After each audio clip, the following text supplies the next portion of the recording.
rehabilitation room was colder than her bedroom, not because of the temperature, because of the atmosphere. The walls were white, the floor too clean, the machines too silent. Everything felt measured, controlled, recorded.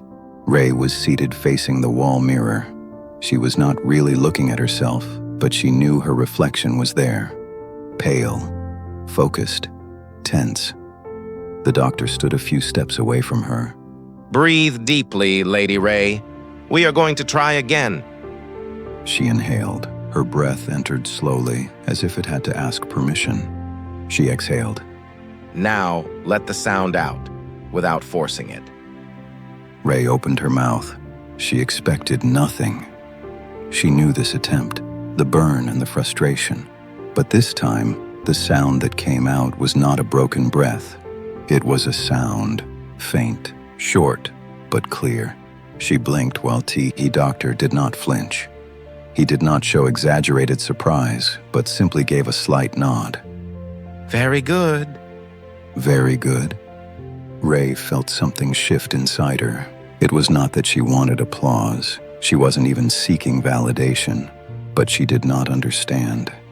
She had not felt stronger since the beginning of her treatment. She didn't feel improvement rising within her. She did not notice as though she had crossed a threshold, and yet the sound had been there.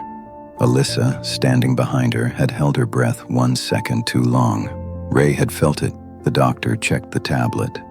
We have been observing this progression for a few days. It is encouraging. For a few days? Ray lowered her eyes. She had not felt it. She didn't feel her body evolving in silence, neither her strength returning. She only felt fatigue, effort, and slowness. She tightened her fingers slightly on the armrest. So, for a few days, someone had been observing, noting. That person had been following a curve even herself could not perceive. We will adjust the protocol, the doctor added. More regular stimulation could accelerate the recovery. Ray lifted her eyes. Accelerate? That word struck her. She never asked for acceleration nor intensification. She had asked for nothing. It was decided for her. As before, a memory brushed against her mind. The manor. Late afternoon. Light filtering through the curtains.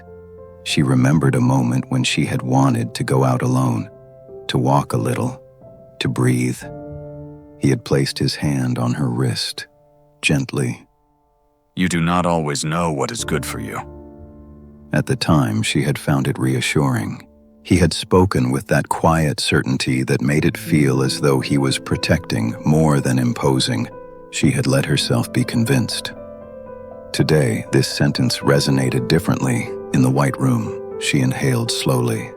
The doctor continued his explanations, speaking of data, results, validations, upstream. Upstream. Ray reached out toward the tablet Alyssa held out to her. She wrote slowly. Who approved it? The doctor answered without hesitation. The medical committee. The committee.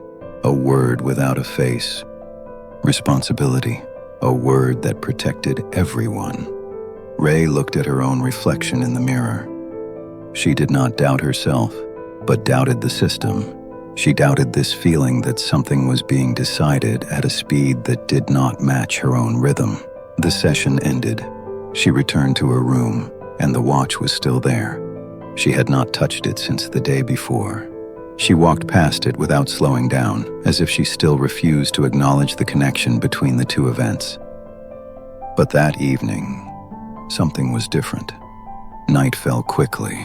The clinic sank into that heavy silence that swallowed the sounds of the outside world. Ray was lying down. The lights were off. She was staring at the ceiling. She had felt that presence for a few days. A sensation of breathing that did not come from her. It was not a voice nor a whisper. It was a calm. When her mind stirred, something inside her calmed too quickly. When her heart accelerated, it slowed without her ordering it to. She decided to test it. She deliberately thought about the moment of abandonment, about the silence, the days passing without an answer, about the watch placed in the dressing room. Her heart accelerated. She felt the anxiety rising. Then, almost immediately, the pressure decreased. Her breathing stabilized.